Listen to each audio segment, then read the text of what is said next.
무한히 펼쳐진 우주는 무한한 가능성과 비밀을 품고 있습니다. 여기 흥미로운 질문이 있습니다.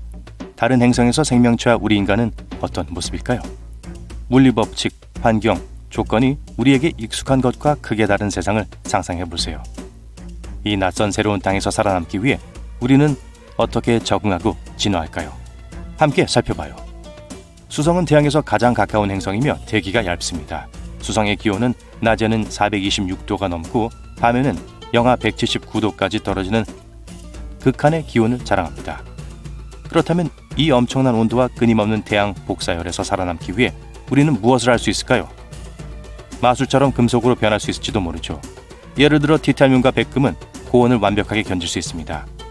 하지만 진지하게 생각해 볼 수 있는 방법이 있습니다. 온도가 그렇게 높지 않은 지하에 정착할 수도 있어요.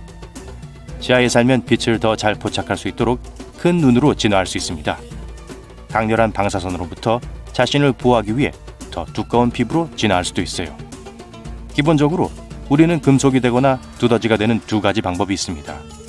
금성으로 넘어가죠. 금성은 매우 적대적입니다. 우선 헤어진 애인보다 더 독한 두꺼운 대기로 유명합니다. 행성 전체가 이산화탄소로 덮여있고 표면은 절대적으로 건조하여 엄청나게 덥습니다. 평균 기온은 약 452도로 태양계에서 가장 뜨거운 행성 중 하나예요. 또한 엄청난 기압도 잊지 마세요. 금성 위에 서 있는 것은 마치 수중 900m 아래에 서 있는 것과 같을 거예요. 지구에서 온 아주 강인한 미생물만이 이런 조건에서 살아남을 수 있어요. 따라서 금성에서 살고 싶다면 미생물이 되어야 할지도 모릅니다. 하지만 안타깝게도 우리는 미생물이 아니기 때문에 금성에서 살아남으려면 특별한 장비를 착용해야 합니다. 우리 몸을 보호하기 위해 내열성 외골격을 개발해야 할 수도 있고 대기의 독성 요소를 걸러낼 수 있는 새로운 폐를 만들어야 할 수 있습니다. 우리가 가장 좋아하는 붉은 형제인 화성에 대해 이야기해 보겠습니다. 수백 년 후 가장 먼저 눈에 띄는 변화는 새로운 골격일 거예요. 화성의 중력은 지구보다 훨씬 약하기 때문에 근육과 뼈가 줄어들 것입니다. 이 차이를 만회하려면 더 많이 먹어야 하고 아마도 헬스장에 가기 시작해야 할 겁니다. 또한 낮은 기압과 더 추운 기온에 적응해야 합니다. 체온을 유지해야겠죠? 즉, 체지방층이 더 두꺼워져야 한다는 뜻입니다. 미안하지만 화성에서는 우리가 더 뚱뚱해질 수도 있습니다. 운동을 시작해야 하는 또 다른 이유입니다. 피부에도 또 다른 큰 변화가 일어날 것입니다. 피부는 박테리아, 자외선과 같은 해로운 것들로부터 우리를 보호하고 완전히 소름 끼치는 모습으로 보이지 않게 해주는 큰 장벽과도 같습니다. 그렇다면 어떻게 될까요? 아마도 카로티노이드 때문에 주황색으로 변할 가능성이 높습니다. 카로티노이드는 당근, 감자, 토마토 등과 같은 음식에서 얻을 수 있는 영양소의 일종입니다. 카로티노이드는 화성의 자외선으로부터 피부를 매우 잘 보호합니다. 단 한 가지 단점이 있다면 화성 농산물 시장에서 호박을 많이 먹으면 서서히 주황색으로 변하기 시작할 거라는 거예요. 그렇게 나쁘지 않을지도 몰라요. 목성에서의 생활은 더 쉬울까요? 그렇진 않아요. 목성에는 단단한 땅이 없습니다. 이 행성은 수소와 헬륨으로 이루어져 있으며 가스 거성이라고 불립니다. 여러분은 거대한 구름처럼 그곳에 떠 있을 뿐입니다. 다른 행성과 위성에는 우리 반려동물들이 그곳에서 진화하는 방식에 영향을 미칠 수 있는 많은 다양한 조건들이 있어요. 중력을 예로 들어볼게요. 더 크거나 밀도가 높은 행성에서 중력은 더 셀 거고, 이것은 생명체가 더 키가 작고 튼튼하고 아마도 구조적 지지를 위해 여러 개의 팔다리를 가지도록 진화할 것이라는 의미입니다. 중력이 약한 가벼운 행성에서 생명체는 더 쉽게 뛰고 솟아오르고 미끄러질 수 있도록 더 가볍고 더 키가 큰 체형으로 진화할 가능성이 더 높아요. 화성은 태양으로부터 4번째 행성이에요. 먼지가 많고 추운 사막의 세계죠. 화성은 또한 역동적인 행성으로 계절, 극지방의 만년설, 협곡, 사화산이 있고 과거에 훨씬 더 활동적이었다는 증거가 있습니다. 화성의 중력은 지구보다 낮고 태양으로부터 더 멀기 때문에 햇빛을 덜 받게 됩니다. 화성에는 또한 얇은 대기 때문에 보호 자기장이 없어서 모든 것이 방사선에 노출돼요. 때때로 강한 바람이 화성 전체를 휩쓰는 먼지 폭풍을 일으키고 먼지가 가라앉는데 몇 달이 걸립니다. 화성에서 여러분의 반려견은 아마도 더 낮은 중력을 보완하기 위해 더 크고 튼튼한 체격을 가지고 있고 멀리 있는 태양을 더 잘 인식하기 위해서 더 큰 눈을 가지고 있을 거예요. 방사능으로부터 자신을 보호하기 위해 개는 멜라닌에서 카로티노이드로 색소를 바꿔야 할 겁니다. 그건 당근, 토마토, 오렌지의 색깔을 내는 색소예요. 그래서 개는 아마도 오렌지색 피부를 가지게 될 거예요. 화성은 중력이 약하기 때문에 고양이는 아마도 더 가볍고 점프를 더 많이 하며 돌아다닐 거예요. 그리고 다리도 더 길어질 겁니다. 목성은 가스거성이라고 불려요. 이 행성은 두꺼운 빨간색, 갈색, 노란색, 그리고 하얀색 구름으로 덮여 있어요. 구름은 목성이 줄무늬가 있는 것처럼 보이게 만들죠. 목성 표면에서 사는 건 사실 어려울 거예요. 실제 표면이 없으니까요. 행성은 전적으로 가스로 이루어져 있습니다. 하지만 그렇다고 해서 우주상에 떠 있는 거대한 구름 덩어리라는 뜻은 아니에요. 만약 그 구름의 대기를 뚫고 더 깊숙이 들어간다면 더 밀도가 높아져서 기체는 결국 액체로 변합니다. 그래서 목성의 한 층은 물이 아닌 수소로 이루어진 바다입니다. 높은 기압, 극한의 온도, 그리고 유동적인 환경이므로 더 작은 규모이기는 하지만 거의 같은 조건에서 살고 있는 심해 거주 생명체들로부터 영감을 얻을 수 있어요. 여러분의 고양이와 개는 목성의 방사능으로부터 스스로를 보호하기 위한 껍데기를 가진 큰 등각류일 거예요.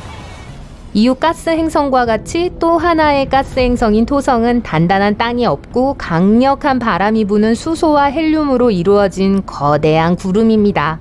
목성처럼 내부는 더 조밀하기는 하지만 그 중심핵은 훨씬 더 작습니다. 토성의 상징적인 고리는 무수한 얼음 입자로 만들어졌기 때문에 안타깝게도 아무것도 그 위에 살 수 없어요. 토성의 부피는 지구 760개보다 크고 태양계에서 두 번째로 무거운 행성으로 지구 질량의 약 95배입니다. 토성의 평균 밀도는 물보다 낮기 때문에 이 거대 행성은 욕조에 뜰 수도 있어요. 만약 적당한 크기의 욕조를 구할 수 있다면요? 토성의 짙은 안개 속에서 움직일 수 있는 유일한 방법은 해파리처럼 움직이는 것입니다. 여러분의 강아지는 아마도 몸을 위로 추진하기 위해 우산 모양의 몸체를 가지고 있고 뼈대가 없어서 압력에 짓눌리지 않을 거예요. 여러분의 고양이는 해파리 같은 촉수로 이동할 거예요. 수성에서의 삶은 고달파요. 이 작은 행성은 태양에 가장 가깝기 때문에 이곳에서 햇빛은 지구보다 7배나 그리고 착륙해서 걷는다고 해도 매우 두꺼운 안개 속을 이동한 것과 같을 거예요. 그렇다면 우리는 어떻게 진화할 수 있을까요? 첫째, 엄청난 압력을 견디기 위해 몸집이 훨씬 커질 수 있습니다. 둘째, 목성의 온도 변동이 엄청나다는 점입니다. 표면은 무서울 정도로 춥고 대기 외층 아래에서는 온도가 크게 상승합니다. 셋째, 목성에 살았다면 언어가 존재하지 않을 것입니다. 이 거대한 가스 행성은 전파를 흡수하기 때문에 말을 해도 아무도 듣지 못합니다. 음악도 없으니 파티도 없겠죠. 그럼 무슨 소용이 있을까요? 수화로 소통할 수 있을지도 모르죠. 하지만 그것도 그렇게 간단하지 않아요. 목성은 거친 바람과 폭풍 구름으로 가득 차 있어서 아무것도 볼 수 없을 거예요. 그래서 우리가 어떤 식으로든 그곳에서 진화하더라도 삶은 여전히 쉽지 않을 겁니다. 토성에 착륙하기 전에 토성의 상징적인 고리를 확인하고 싶을 것입니다. 하지만 토성의 고리는 우주를 날아다니는 얼음 입자들로 구성되어 있기 때문에 그렇게 할 수 없어요. 따라서 착륙하기가 매우 어려울 것입니다.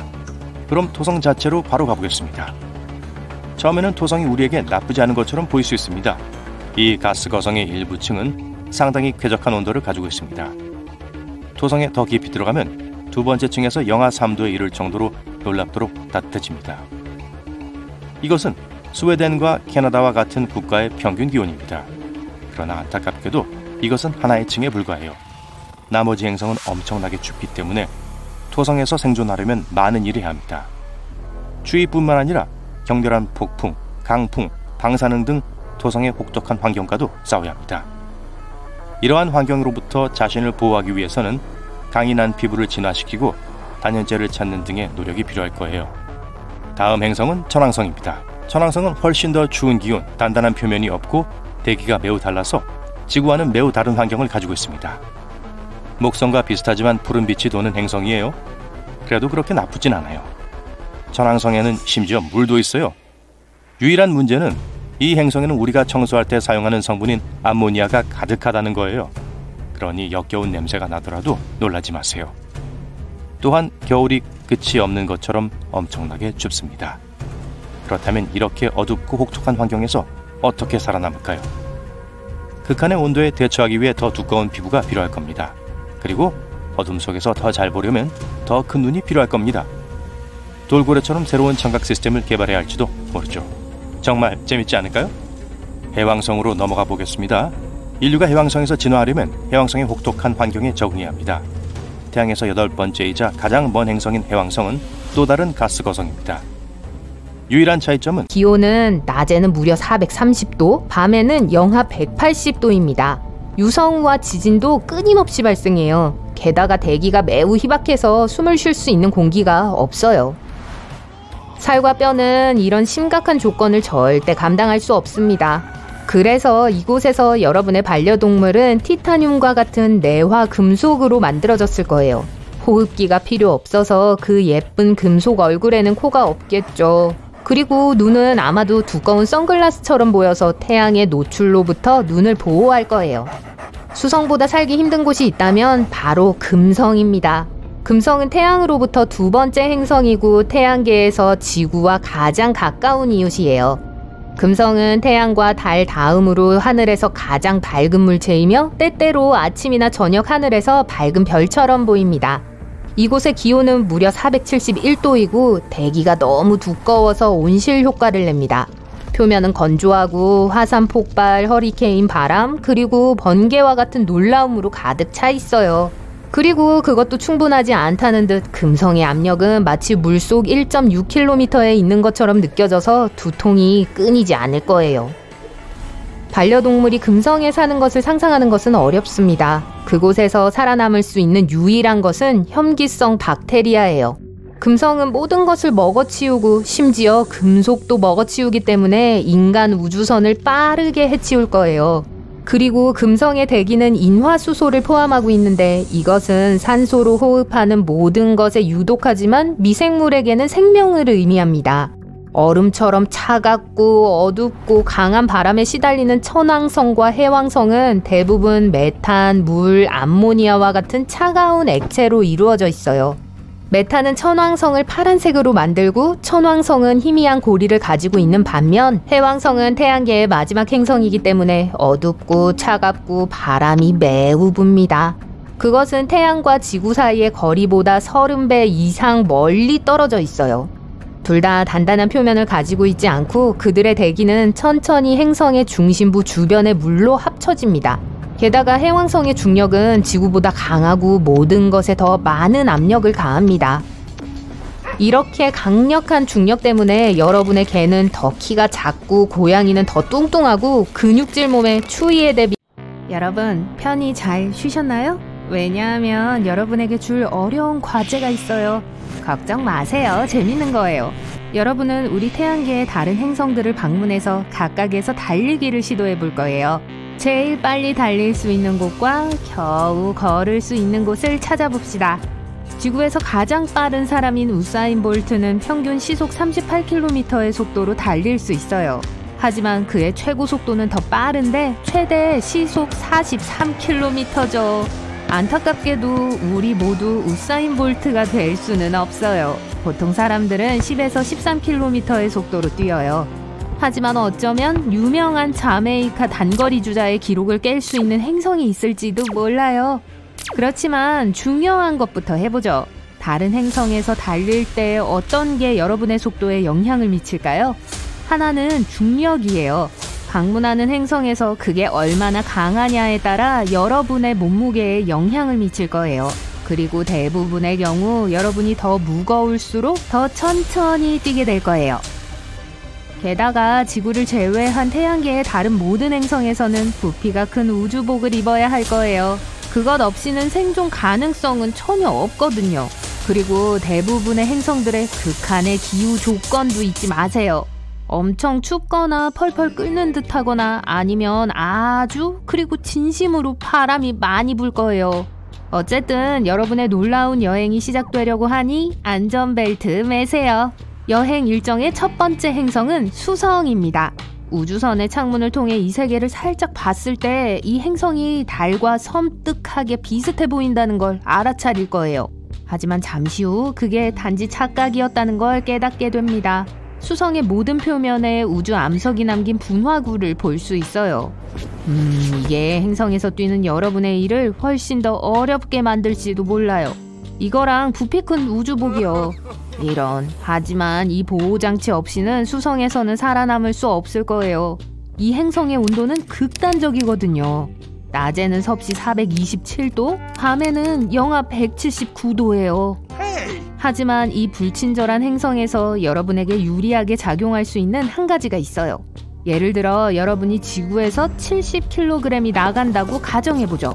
그러면 수성에서는 몸무게가 약 26kg 나갈 거예요. 그렇다는 건 부피가 큰 우주복에도 불구하고 지구상에서보다 훨씬 더 빨리 움직일 수 있다는 걸 의미해요. 그리고 정말 열심히 한다면 심지어 속도가 21km에 이를지도 몰라요. 여행 일정의 다음 행성은 샛별이라고도 불리는 금성이에요. 가까이 가는 동안 책에서 봤을 법한 푸르스름한 행성과는 아주 다른 세상을 보게 돼요. 착륙하기 전에 이산화탄소로 이루어진 초고밀도의 대기를 통과해야 해요. 그리고 우주선이 하강하는 동안 여러분은 두꺼운 황상 구름이 지나가는